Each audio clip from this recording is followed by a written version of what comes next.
حضرت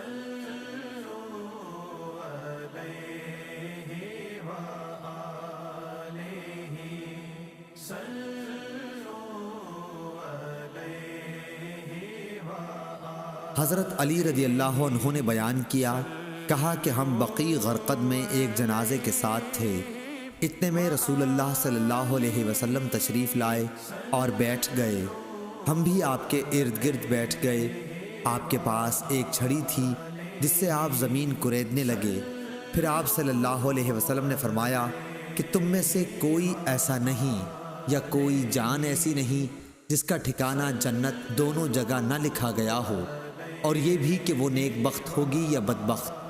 اس پر ایک صحابی نے عرض کیا، یا رسول اللہ صلی اللہ علیہ وسلم، پھر کیوں نہ ہم اپنی تقدیر پر بھروسہ کر لیں اور عمل چھوڑ دیں، کیونکہ جس کا نام نیک دفتر میں لکھا ہے وہ ضرور نیک کام کی طرف رجوع ہوگا، اور جس کا نام بدبختوں میں لکھا ہے وہ ضرور بدی کی طرف جائے گا۔